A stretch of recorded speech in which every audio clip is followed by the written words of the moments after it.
All right, so this should be a fairly quick video. I have rigged my Nedscalibur rod, which is a handmade 7'2", I believe. I have a couple spots on this rod that are marred from me dropping it, unfortunately. But it is a medium light. All the accoutrements are aluminum and carbon fiber. It is a split grip, but it's a long split grip with a long rear grip for me to put against my forearm in case of big fish. This rod, when it comes to bass, is super sensitive. I have a Tatula 1000. It's a 6.2 to 1. I have roughly 160 yards of 10-pound braid to around 17 foot on average 12 to 17 to 20 foot of 6-pound leader. And I am using this tomorrow along with my 2-pound line rod for crappie. But what I have on here is a little bit different. I don't have a loop knot. I really suck at loopers. I really do suck at it. But what essentially my rig is, and I have a long leader on here, even with this rig. So, to get enough line for this, I have my trademark ESB, well worn out. As you can see, half the paint's missing. I have a single micro split shot and a micro swivel. It's a size 10, I believe. Typically I have 14s, but I went to the store and they had 10s available at Copper State, so I just picked up a 10-pack. Very long, around 14-inch leader to a snelled number 2 Mosquito Light owner with a hot pink Euro Tackle Fat Assassin. Now, I have history with the Fat Assassins, and I'll get to that in a minute, but I have another about 12 inches to a 1/32 custom head that my friend Matthew Picklesimmer with AZ Leadworks does with a number 4 sickle. I prefer sickle hooks, and I have it to a prismatic purple flake, silver clear flake body to a chartreuse tail. It is a completely different color, but they're both fairly kind of like not quite minnowy by nature, not quite shaddy, so they look a little bit different. This has a very nice parabolic bend, but it has a lot of backbone to it.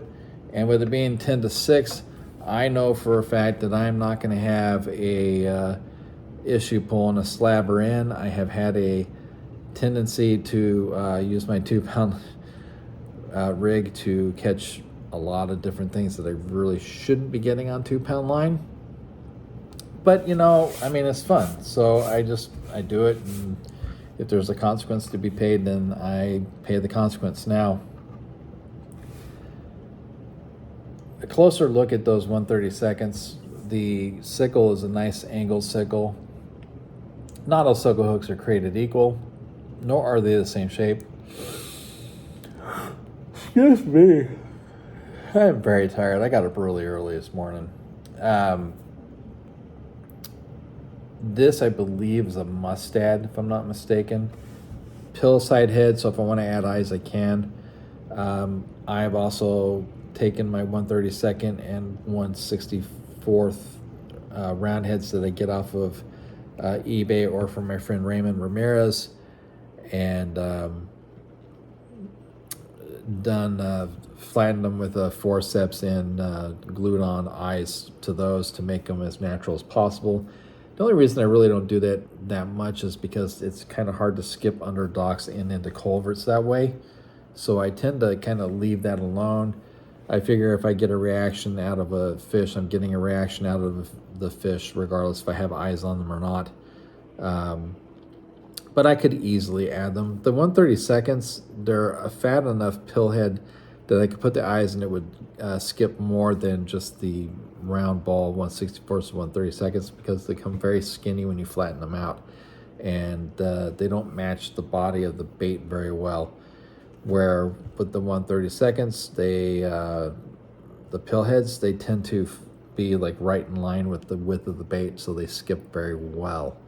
But this is not a skipping rig, and it should work pretty good. I mean, I might, the other thing with the size 2 hook is that I could take this off and I could put the similar body on, so I would essentially have a drop shot version of the same jig bait and have the jig with the weight.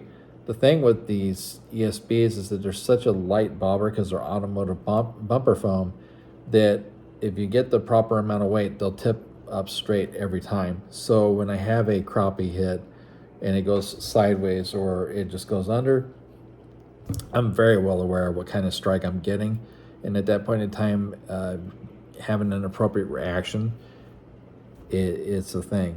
But with this rod, it's really not bad at all for finesse. However, its skeletized nature, it lends itself to, if I get into like say a 5-pound plus bass, which I have on this rod, at that point in time it becomes a bit problematic and it hurts the hand because of the skeletonized nature.